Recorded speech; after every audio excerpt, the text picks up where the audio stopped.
Hi, my name is Evan Davies, and I'm just an independent consultant. I'm not affiliated with any organization. I really admire the work that you're doing to help foster children, and you've said a number of times that, you know, the children's lives is most important.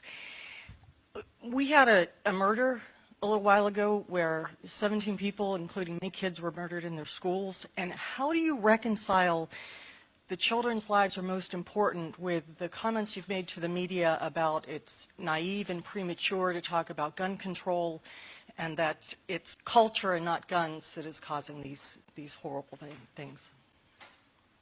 I'll tell you exactly how I reconcile that. First of all, a month ago in Kentucky, we had a very similar situation.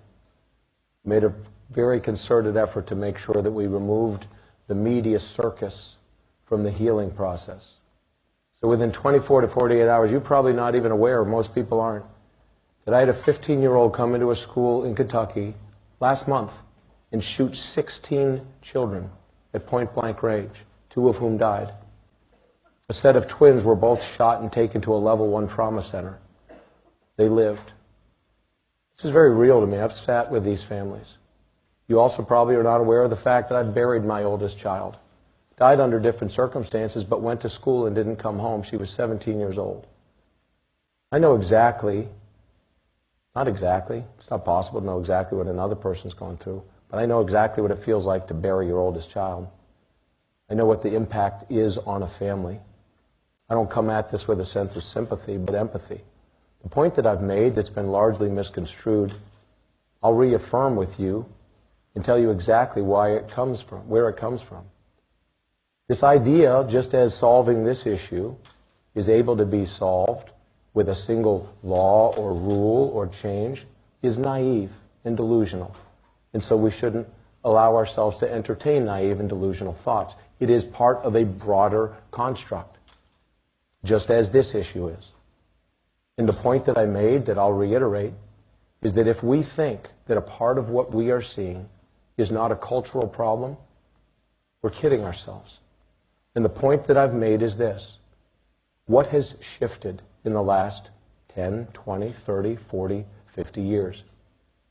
It's not the percentage of guns that we find in homes. And you can give me a statistic that there's now more guns. Fair enough, I'll submit that that may be true. I'm not going to argue with you.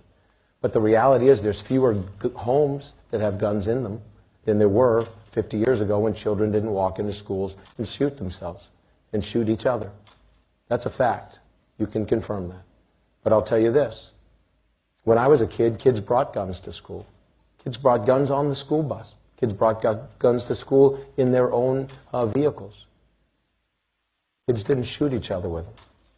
So some things have not changed. What has changed?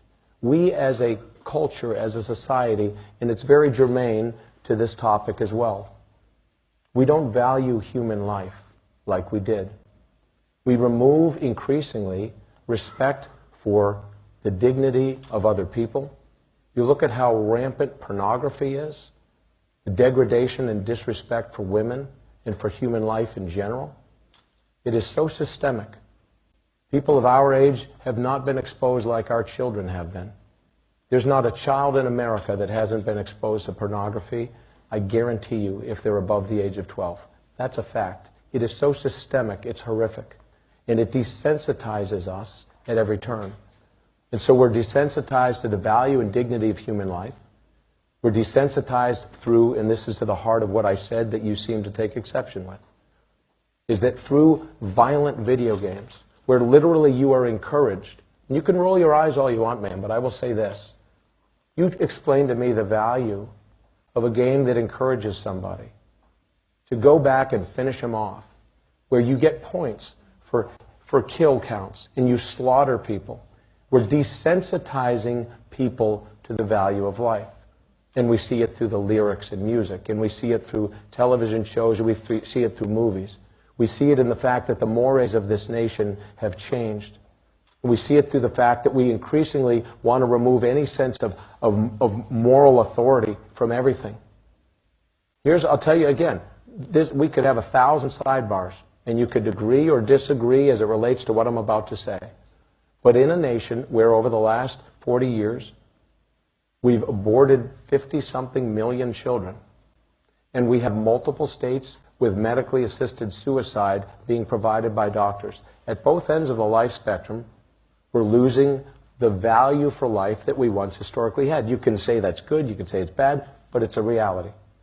You couple that with the fact that all these other things are changing, that we're removing any sense of authority. It used to be that you had different levels of authority starting in the home itself. Only a third of children in a recent Pew study say that they have no interaction, for all intents and purposes, with their own parents. When their parents live in the home, they say their parents have no clue what they're even learning in school. There was a study recently and an article that was derived from that and other studies. It was in the Atlantic. I encourage you to look it up, about the impact. And again, you can smirk and you can smile, but as somebody who's an independent consultant, I find it remarkable that you're so smug and you're so disregarding of my opinion, when in fact I'm just trying to have an honest dialogue with you, based on a fair question. But I will say this. Look at this article in the Atlantic.